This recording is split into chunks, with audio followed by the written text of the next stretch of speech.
Hi everyone, welcome back to my channel.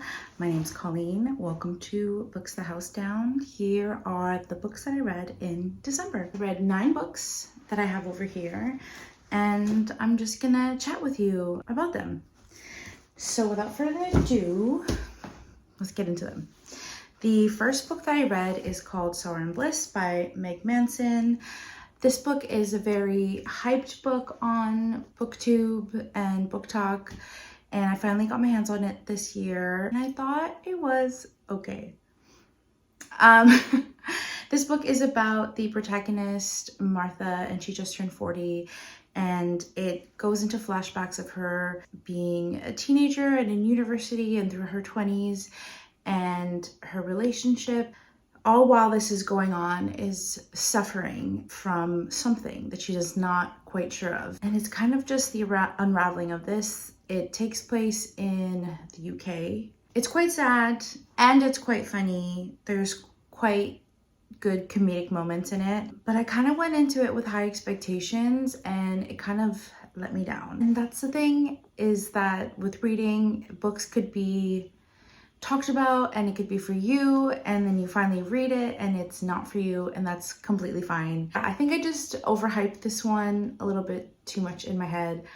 I enjoyed it, but not as much as I thought I would. So yeah, that's Sor and Bliss. The second book that I read this month is called Little Blue Encyclopedia for Vivian by Hazel Jane Plant. This came as a recommendation from one of my good friends who really loves this book and really loves Hazel Jane Plant. And it is about a queer trans woman whose really good friend passes away, and in turn, she writes this book for her friend. So her friend's really obsessed with this TV show, and she basically writes an encyclopedia about this TV show for her friend Vivian, And there are illustrations with every letter and a little bit of a story. It is quite sad, and I really liked the concept of it, but I don't think I got into the fictionalization of the TV show that they were talking about, because it's based on a TV show that isn't real from what I know.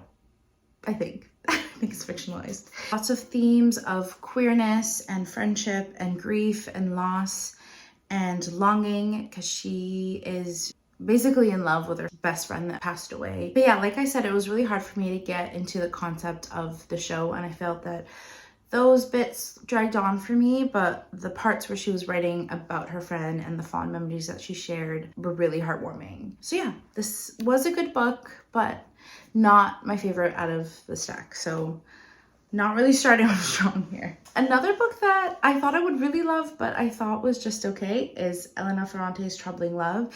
It's a really short novel about a woman whose mother just died, and there is a bunch of mystery and chaoticness and strangeness and secrecy that comes with her mother's passing, and so she's trying to uncover what exactly happened.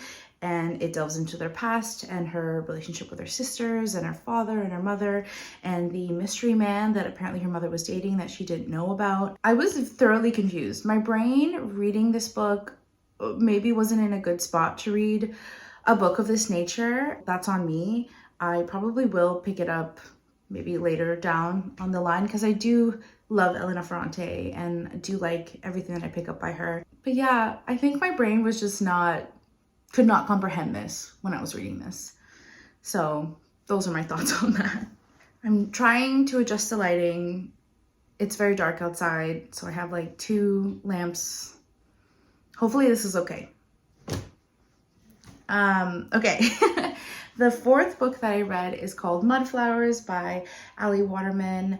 It is a queer book that takes place in Toronto, which is a city that I live in, and I always really like reading about reading books that takes place in the city that I know so well. Also about another woman protagonist who is dealing with the death of her mother and is just discovering herself and being an artist in the city where she can barely afford to make rent, and finding herself through her queerness and her relationship with her best friend, who it's like really chaotic. They are together but not, but are together. This dragged for me a little bit for the first little while, but I think about midway to the end was when I really started enjoying it and could appreciate how good of a book this was. The author, Ali Waterman, in the back of the book says that she is mentored by Sheila Heti, from what I know. Let me find that. Yep, she was a graduate of the MA in creative writing from the University of Toronto. Ali worked on her first novel, Mudflowers, under the mentorship of Sheila Heti.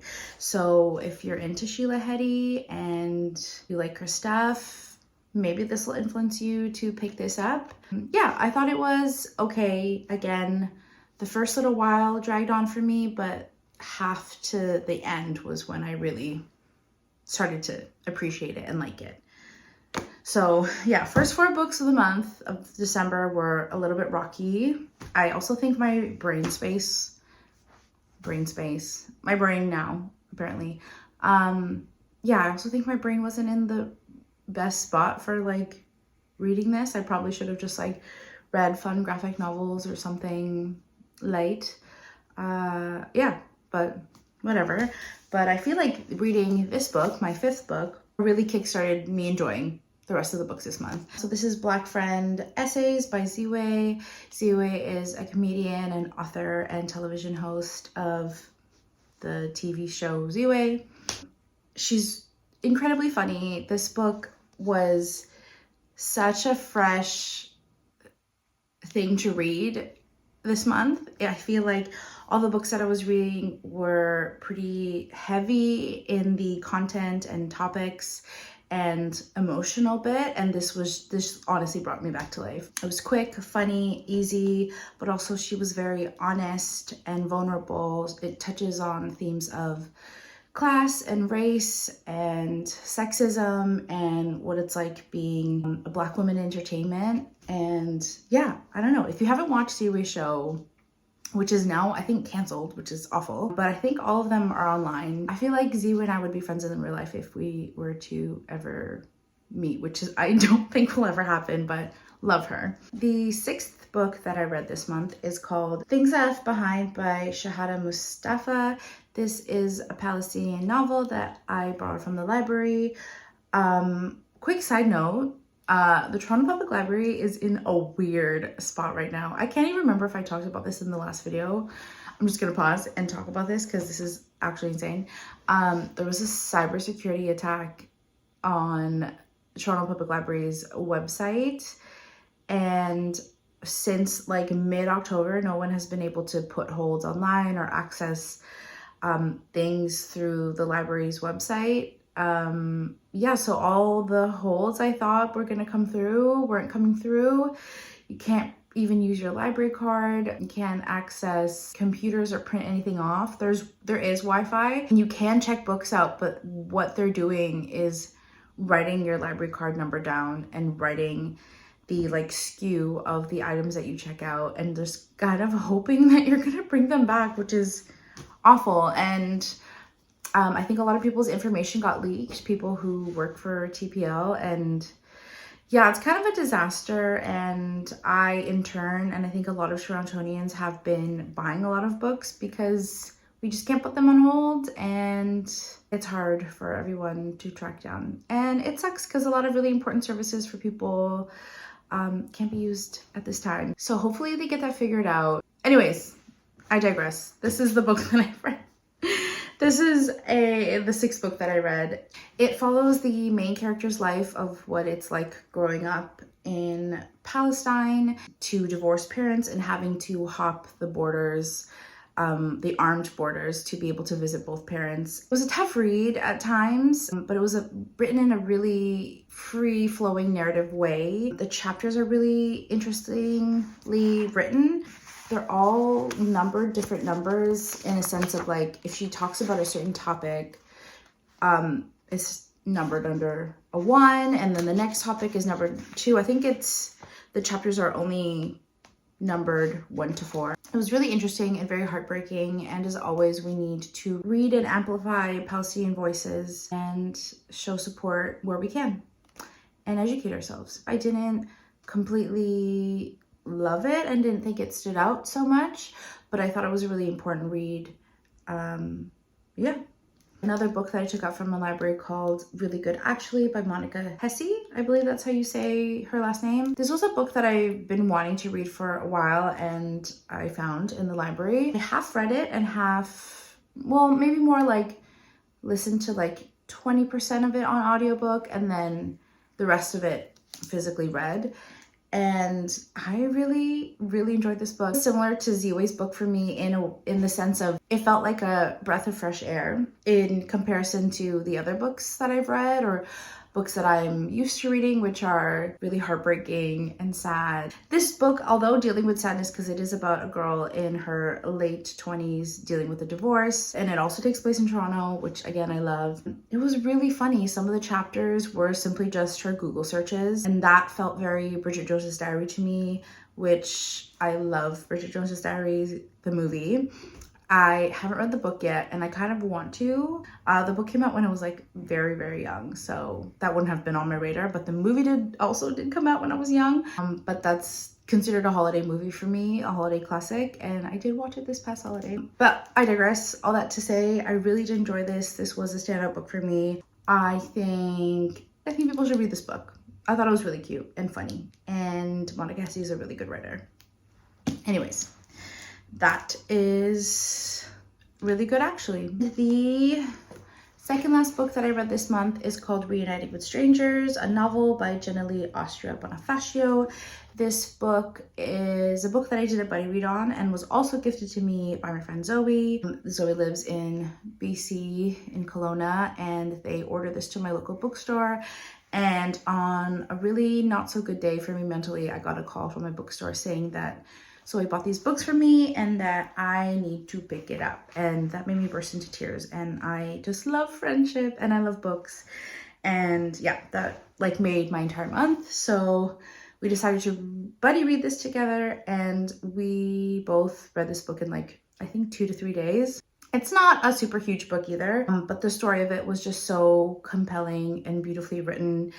And I haven't seen this book really making its way around the interwebs, and I hope it does. It is a story about various Filipino people who, and I'm Filipino too, so this really hit a chord with me, that are migrant workers and come to Canada and different parts of the world to work and send money back home to their families, and also immigrate their family here when the time is right. And just, yeah, there's themes of loneliness and grief and being in a new country and feeling alienated and migration, and yeah, a lot of ouchies reading this book. I did cry, but I think it's a really important topic to read about. One of the biggest exports in the Philippines are its people. We can't afford to live in the Philippines and take care of our families, so a lot of people go to other countries and become service workers, become nannies, become personal support workers, end up working in factories to send money back home. I think a lot, I forget the percentage, but I was part of a organization called Anakbayan, which helps to amplify Filipino voices and Filipino struggles and bring it to the forefront. But I remember we were talking, I don't remember the percentage. Most of the money circulating in the Philippines right now is money that is sent from other countries. Migrant workers sending money back home to the Philippines, that is the majority of the money that makes up the money in the Philippines. It rips families apart. We can all thank colonization for that.